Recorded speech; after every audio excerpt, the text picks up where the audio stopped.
Greetings, Helldivers, and welcome back to R.A.S.H Tactics Episode 5. In today's episode, we're going to cover the two Automaton side objectives that we didn't cover in Episode 3, those being the SEAF SAM site and the Stratagem Jammer.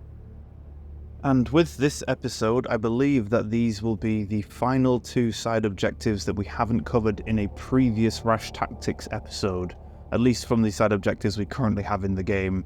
I imagine as we progress further and push the enemies back and even get newer enemies, we'll probably unlock some more different side objectives to complete, which will obviously warrant some more tactics episodes in order to cover them.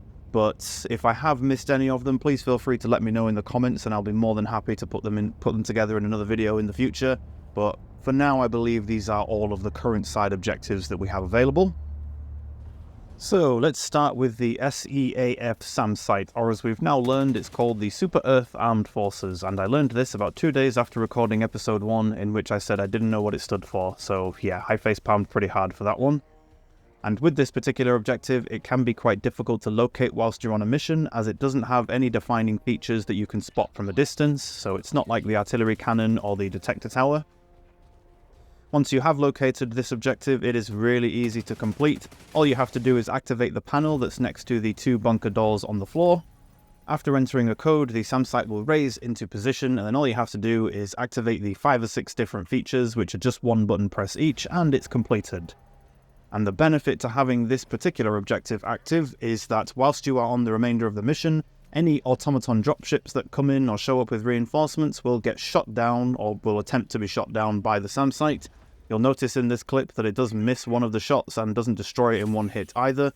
So if you are attempting to complete the mission on a higher difficulty and want to make sure the dropships are shot down, then I would still keep either an expendable anti-tank, a recoilless rifle or a quasar cannon on hand, as the SAM site isn't always reliable at shooting them down, especially since now that they have updated they fixed the animation for the dropship so that when you shoot it down, it does actually drop properly, and it does actually deal damage to the reinforcements it drops in as well. So I was doing a few missions last night and noticed that every time I shot one of them down, I was getting anywhere from 5 to 10 kills on extreme difficulty, so this was helping a lot.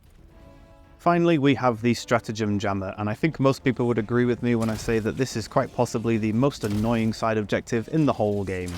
Don't get me wrong, I applaud the devs for their level of ingenuity in adding this one, but it certainly increases the difficulty of any of your automaton missions by a lot. Finding this one is relatively simple. The Stratagem Tower itself will be located in the center of a bot compound. You'll see this giant spinning part on the top of the tower, and it will have these red waves kind of spawning off the top of it. But you can usually tell you've got one of these in a mission, even if you haven't spotted the tower itself, by the fact that most of your stratagems will be jammed. The range of jamming from the tower is quite large. I would say that it's comparable to the range of the fog that comes from a spore spewer, so you can pretty much always tell when you've got one of these on a mission. Taking down the Stratagem Jammer is a whole different ball game. It certainly is quite a challenge. I would definitely recommend having all 4 of your squad attempting to do it at the same time, and making effective use of cover whilst doing so.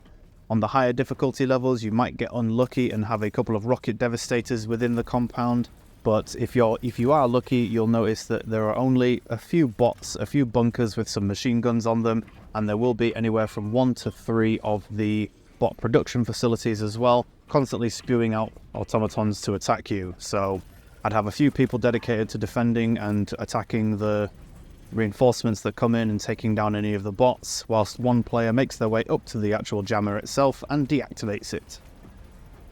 When you reach the tower, all you have to do is activate the panel, enter a code, and wait for the panel to load in. Once the panel has loaded, you can then turn off the jammer itself, and then your stratagems will become available.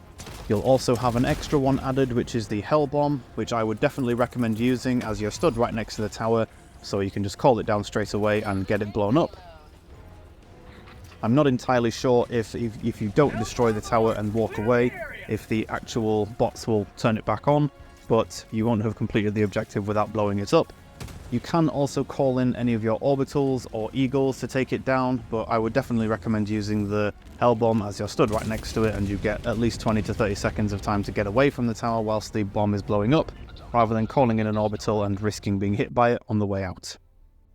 And that is everything for these two objectives. Before we close out this episode, I do just want to put something forward to you all, which is that if there is anything in particular you would like to see in future episodes of R.A.S.H Tactics, please feel free to let me know down in the comments below.